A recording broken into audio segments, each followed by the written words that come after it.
కడప జిల్లా పులివెందల్లో మున్సిపల్ ఎన్నికల అంశం రాజకీయ వేడిని రాజేస్తుంది.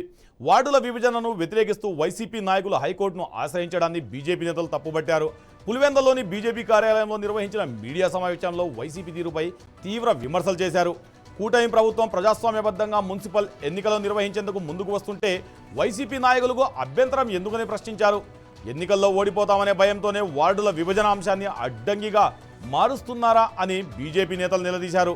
ప్రజల తీర్పును గౌరవించి ఎన్నికల ప్రక్రియకు సహకరించాలని సూచించారు.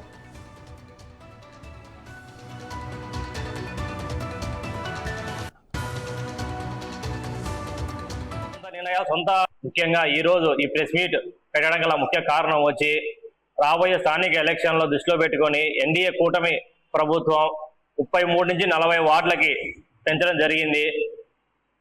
మున్సిపాలిటీ గ్రేడ్ 1గా ఉన్న ఈ పులివెందల్లో వార్డుల పెంపకం అనేది చాలా మంచి విషయం. కానీ ఈ విషయాన్ని కూడా జీర్ణించుకోకుండా వైసీపీ ప్రభుత్వం హైకోర్టుకు వెళ్ళి మున్సిపాలిటీకి నోటీస్ ఇవ్వడం జరిగినది. వైసీపీ కంచుకోటగా పులివెంద చెప్పుకుంటూ ఎన్నో ఏళ్ల నుంచి జరుగుతున్న రాజకీయం ఇంతవరకు నేను చూడగా ఎటువంటి మున్సిపాలిటీ ఎలక్షన్లు కానీ వార్డు ఎలక్షన్లు కానీ జరిగింది లేదు. వాళ్ళ స్వతహాగా సొంత నిర్ణయాలు సొంత కౌన్సిలర్ని నియమించుకుంటూ ఇన్నేళ్లు రాజకీయం కొనసాగిస్తూ వచ్చినారు వాళ్ళు. కానీ ఈ రోజు ఎన్డీఏ ప్రభుత్వం తర్వాత ప్రజల నిర్ణయమే ముఖ్యమని భావించి ఎలక్షన్లు జరిపించి ప్రజల నిర్ణయాన్ని స్వాగతిస్తూ ఎలక్షన్లు జరిపించే దిశగా ఎన్డీఏ ప్రభుత్వం ముందుకు సాగుతుంది. ఇటువంటి శుభ సూచకానికి కూడా వాళ్ళు అడ్డుకట్ట విదేశీ దిశగా మాజీ కౌన్సిలర్తో హైకోర్టు పిటిషన్ వేయించి మున్సిపాలిటీకి నోటీస్ ఇవ్వడం జరిగినది. ఎలక్షన్లు అంటే ఎందుకు అంత భయపడుతున్నారు? ప్రజల తీర్పు గౌరవించి మీరు ఎలక్షన్లు ముందుకు వస్తే ప్రజలనే ఎవరు ఉండాలి ఎవరు ఉండకూడదని వాళ్ళు నిర్ణయిస్తారు. ఇంతవరకు పులివెందుల వార్డులలో ఎవరు కౌన్సిలర్ ఉండారని కూడా వైసీపీ ప్రభుత్వం ఎవరికి తెలియదు. అంత అనానమస్ గా వాళ్ళంతా వాళ్ళ రాజకీయాలు సొంతంగా చేసుకుంటున్నారు.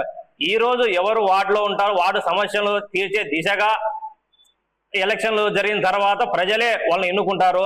ఎస్ఐఆర్ లో చూస్తే వైసీపీ వాళ్ళు చాలా ఉత్సాహంగా పాల్గొన్నారు. ఎవరు ఉన్నారు ఎవరు లేరు కూడా వాళ్ళకు బాగా తెలుసు. ప్రతి డోర్ టు డోర్ తిరిగారు, చేశారు.